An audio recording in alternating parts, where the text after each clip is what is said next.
तेरी वाणी जीवन की रोटी, नैनों की ज्योति अंधेरा मिटाती।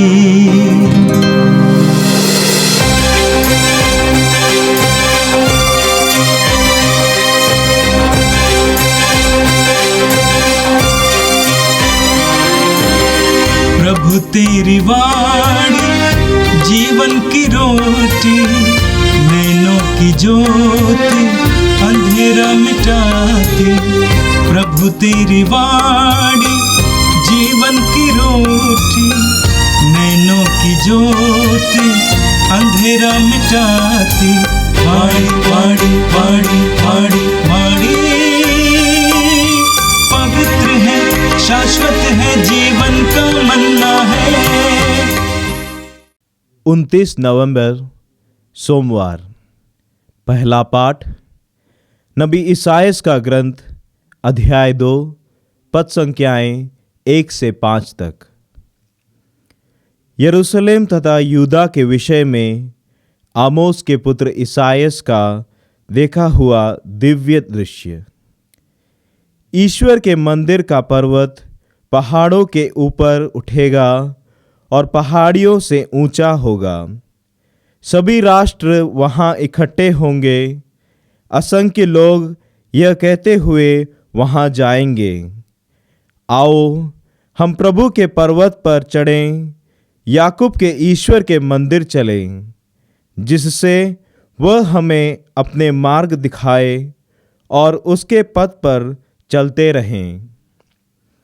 क्योंकि सिय्योन से संहिता प्रकट होगी और यरूशलेम से प्रभु की वाणी। वह राष्ट्रों पर शासन करेगा और देशों के आपसी झगड़े मिटाएगा। वे अपनी तलवार को पीट पीट कर फाल और अपने भाले को हंसिया बनाएंगे। राष्ट्र एक दूसरे पर तलवार नहीं चलाएंगे और युद्ध विद्या की शिक्षा समाप्त हो जाएगी।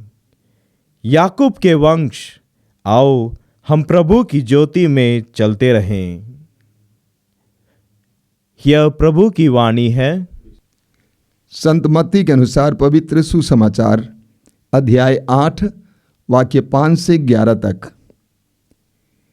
यीशु कफरनहूम में प्रवेश कर ही रहे थे कि एक शतपति उनके पास आया और ये कहकर विनय करने लगा, प्रभु, मेरा नौकर घर में पड़ा हुआ है, उसे लकवा हो गया है और वह घोर पीड़ा सह रहा है। यीशु ने उससे कहा, मैं आकर उसे चंगा कर दूंगा। शतपति ने उत्तर दिया, प्रभु, मैं इस योग्य नहीं हूं कि आप मेरे यहाँ आएं। आप एक ही शब्द कह दीजिए और मेरा नौकर चंगा हो जाएगा। मैं एक छोटा सा अधिकारी हूं, मेरे अधीन सिपाही रहते हैं। जब मैं एक से कहता हूं जाओ तो वो जाता है, और दूसरे से आओ तो वो आता है, और अपने नौकर से यह करो तो वह यह करता है। यीशु ये सुनकर चकित हो गए और उन्होंने अपने पीछे आने वालों से कहा, मैं तुम लोगों से कह देता हूं, इस्राएल में भी मैंने किसी में इतना दृढ़ विश्वास नहीं पाया। मैं तुमसे कहता हूं, बहुत से लोग पूर्व और पश्चिम से आकर इब्राहिम, इसहाक और याकूब के साथ स्वर्ग राज्य के भोज में सम्मिलित होंगे। यह प्रभु का दिव्य सुसमाचार है। ख्रिस्त प्रभु की जय। मेरे प्रिय भाई और बहनों, हम आगमन काल में प्रवेश कर चुके हैं। आज आगमन काल का पहला सोमवार है। आगमन काल प्रभु के आगमन की प्रतीक्षा करने का समय है। हम जानते हैं 2000 वर्ष पहले प्रभु यीशु संसार में आए, लेकिन आज अपने व्यक्तिगत जीवन में, परिवार में यीशु का स्वागत करने का समय है। ये पूरा आगमन काल हमारे लिए यीशु का स्वागत करने का समय, जैसे प्रकाशना ग्रंथ में हम पढ़ते हैं, ये कहने का समय कि आइए प्रभु यीशु, आइए प्रभु यीशु। आज का पहला पाठ हमने सुना नबी इसायास के ग्रंथ से लिया गया था। वहाँ पर हमने सुना वचन कहता है, ईश्वर के मंदिर का पर्वत पहाड़ों के ऊपर उठेगा और पहाड़ियों से ऊंचा होगा। सभी राष्ट्र वहां इकट्ठे होंगे। असंख्य लोग यह कहते हुए वहां जाएंगे, आओ हम प्रभु के पर्वत पर चढ़ें, याकूब के ईश्वर के मंदिर चलें, जिससे वह हमें अपने मार्ग दिखाए और उसके पथ पर हम चलते रहें। यरूशलेम मंदिर पहाड़ पर बसा हुआ मंदिर था और वह यहूदियों के लिए आशा का केंद्र था, आस्था का केंद्र था। उनका विश्वास था कि यरूशलेम मंदिर में प्रभु ईश्वर उनके जीवन में कार्य करता है। आप पढ़ेंगे इस्यास नबी के ग्रंथ के अध्याय 25 में उसके वाक्य 6 से 8, वहां पे बताया गया है, विश्वमंडल का प्रभु इस पर्वत पर सब राष्ट्रों के लिए एक भोज का प्रबंध करेगा। वह इस पर्वत पर से सब लोगों तथा राष्ट्रों के लिए कफन और शोक के वस्त्र हटा देगा। वह सदा के लिए मृत्यु समाप्त करेगा। प्रभु ईश्वर सबके मुख से आंसू पोंछ डालेगा। वह समस्त पृथ्वी पर से अपनी प्रजा का कलंक दूर कर देगा, प्रभु ने यह कहा है। तो यरूशलेम मंदिर जिस पहाड़ पर था, वो पहाड़ पवित्र पहाड़ लोगों का विश्वास था कि वहां पर प्रभु कार्य करते हैं, लोगों के आंसुओं को पोंछते हैं, कलंक मिटा देते हैं, शोक को मिटा देते हैं, श्राप को मिटा देते हैं। इतना ही नहीं, वो पहाड़ ज्ञान से भरा हुआ होगा। इसीलिए आपने सुना कि हम उस पर्वत पर चढ़ें जिससे वह हमें अपने मार्ग दिखाएं और उसके पथ पर हम चलते रहें। ईश्वर का ज्ञान वहां पे प्राप्त होता है। वचन में क्या लिखा हुआ है? इस्यास नबी अध्याय 11 उसके वाक्य 9 में लिखा हुआ है, समस्त पवित्र पर्वत पर न तो कोई बुराई करेगा और न किसी की हानि। क्यों? क्योंकि जिस तरह समुद्र जल से भरा है, उसी तरह देश प्रभु के ज्ञान से भरा होगा। प्रभु का ज्ञान हमारे जीवन में अहिंसा लाता है, हमारे जीवन में एक दूसरे के प्रति सम्मान लाता है, हमें एक दूसरे को समझने के लिए मदद करता है। आज के पाठ में आगे आपने सुना, वहाँ उस राष्ट्र के बारे में क्या बताया गया है? वहाँ लिखा हुआ है, वह राष्ट्रों पर शासन करेगा और देशों के आपसी झगड़े मिटाएगा। वे अपनी तलवार को पीट पीट कर फाल और अपने भाले को हंसिया बनाएंगे। राष्ट्र एक दूसरे पर तलवार नहीं चलाएंगे और युद्ध विद्या की शिक्षा समाप्त हो जाएगी। याकूब के वंश, आओ हम प्रभु की ज्योति पर चलते रहें। जितना प्रभु का ज्ञान लोगों को प्राप्त हो जाता है, उनके अंदर शांति आती है, एक दूसरे के प्रति सम्मान आता है, शांति की स्थापना करता है। ये भविष्यवाणी वास्तव में सचमुच प्रभु यीशु में पूर्ण हो जाती है। यीशु के द्वारा आज यरूशलेम में लाखों लोगों को इकट्ठा किया जाता है। वहां पे क्या आपने पढ़ा? वहां पे लिखा हुआ है कि सभी राष्ट्र वहां इकट्ठे होंगे। असंख्य लोग ये कहते हुए वहां जाएंगे। सभी राष्ट्र आज यरूशलेम में इकट्ठे होते हैं। यीशु उनके द्वारा ये भविष्यवाणी पूर्ण होती है। यीशु इस संसार में शांति की स्थापना करने आए। यीशु इस संसार में हमारे आंसुओं को पोंछने के लिए आए। आज हमारे लिए ये पर्वत क्या है? ये पर्वत पवित्र पर्वत है, प्रभु का सानिध्य। प्रभु का सानिध्य हमारे लिए ज्ञान का स्रोत है। प्रभु का सानिध्य हमारे लिए आशा का स्रोत है। हमारे आंसुओं को पोंछ डालता है, हमारे कलंक को मिटा देता है, हमारे हृदय के अंदर जो शोक है उसको मिटा देता है। जब हम प्रभु के सानिध्य में जाएंगे, उस पवित्र पर्वत की ओर जाएंगे, तो प्रभु हमारे जीवन में चमत्कार और चिन्ह प्रकट करेंगे। और आज की सुसमाचार में भी हमें कुछ ऐसा ही संदेश मिलता है।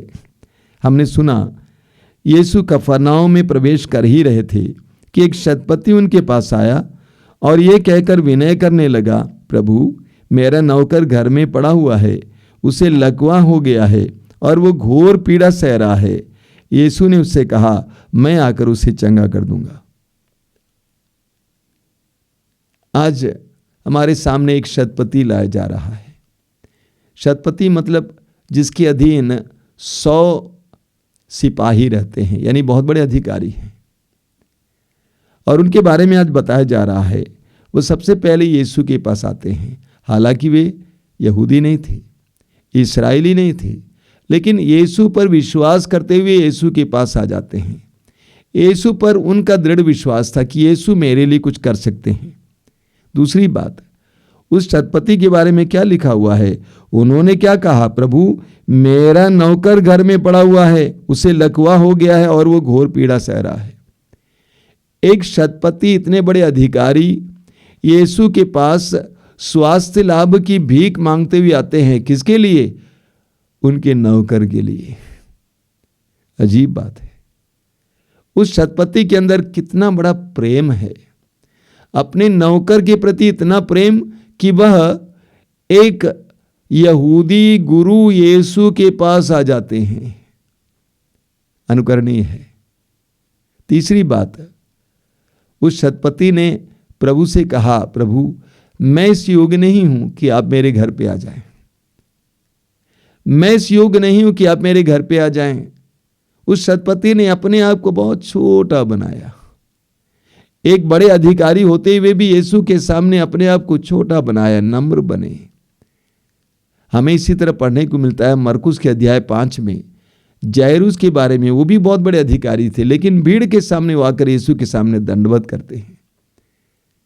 तो शतपति ने अपने आप को नम्र बनाया। एक भक्त के अंदर, एक विश्वासी के अंदर यह नम्रता होना जरूरी है, प्रभु के सामने नम्र बनना। अगली बात क्या है? शतपति ने प्रभु से क्या कहा? आप शब्द मात्र कह दीजिए और मेरा नौकर चंगा हो जाएगा। यानी मैं आपके शब्द पर विश्वास करता हूं, आपको आने की आवश्यकता नहीं है, यहां से एक शब्द कह दीजिए, मेरा नौकर वहां चंगा हो जाएगा। आई बिलीव, मैं विश्वास करता हूं। यीशु के वचन की शक्ति पर उन्होंने विश्वास किया। और प्रभु की प्रतिक्रिया क्या थी? वचन में लिखा हुआ है, प्रभु आश्चर्यचकित हो गए। प्रभु आश्चर्यचकित हो गए और अपने शिष्यों से कहा कि मैंने इस्राएल में भी इतना दृढ़ विश्वास नहीं पाया है जो एक गैर यहूदी में, एक गैर इस्राएली में यीशु ने पाया। उसके बाद प्रभु ने क्या कहा? मैं तुमसे कहता हूं, बहुत से लोग पूर्व और पश्चिम से आकर इब्राहिम, इसहाक, याकूब के साथ स्वर्ग राज के भोज में सम्मिलित होंगे। और वास्तव में यह हुआ यीशु के द्वारा। आज सभी राष्ट्रों से लोग उस प्रभु के सानिध्य में आते हैं। तो प्रभु यीशु ने कहा कि बहुत सारे लोगों को प्रभु लाएंगे। कई विश्वासी और मसीही सोचते हैं कि प्रभु और ईश्वर उनके लिए है। ईश्वर उदार है, सबके लिए है। ईश्वर की आंखें निष्पक्ष हैं। विश्वासी हों, अविश्वासी हों, मसीही हों, गैर मसीही हों, कोई फर्क नहीं है। वह उदार है, सबके प्रति उदार है, भले बुरे दोनों के प्रति उदार है। जैसा कि मत्ती अध्याय 5 में प्रभु यीशु ने कहा कि वो भले और बुरे दोनों पर वृष्टि भेजते हैं और दोनों पर सूरज को उगाते हैं, धूप भेजते हैं। मेरे प्रिय भाई और बहनों, दोनों शिक्षाएं आज हमारे लिए महत्वपूर्ण हैं कि ईश्वर उदार है। ईश्वर सबको अपनी ओर आकृष्ट करता है, सबको बुलाता है, आह्वान करता है, आओ पवित्र पर्वत पर चढ़ जाओ ताकि तुम्हें ज्ञान मिले, तुम्हें मार्ग मिले, तुम्हें पथ का ज्ञान मिले। आज हम प्रभु से प्रार्थना करें कि प्रभु, इस आगमन काल में तेरे पास आने के लिए मुझे कृपा दीजिए, तेरे सानिध्य में आने के लिए मुझे कृपा दीजिए। जिस तरह स्तोत्रकार ने कहा है, मैं अपनी आंखें पर्वतों की ओर उठाता हूँ, मुझे भी इस आगमन काल में अपनी आंखों को तेरे पर्वत की ओर उठाने के लिए कृपा दीजिए, तेरे सानिध्य की ओर उठाने के लिए कृपा दीजिए। ये प्रभु यीशु, इन वचनों को सुनने वाले मेरे भाई बहनों को आशीर्वाद दीजिए। आज का संपूर्ण दिन उनके लिए अनुग्रह का दिन, आशीष का दिन हो। वे जहाँ कहीं भी जाएं, जो कुछ करें, उन सबको आशीर्वाद प्राप्त हो। हमारी इस प्रार्थना को ग्रहण करिए यीशु, आमीन। प्रभु तेरी वाणी जीवन की रोटी, नैनों की ज्योति अंधेरा मिटाती। वाणी वाणी वाणी वाणी वाणी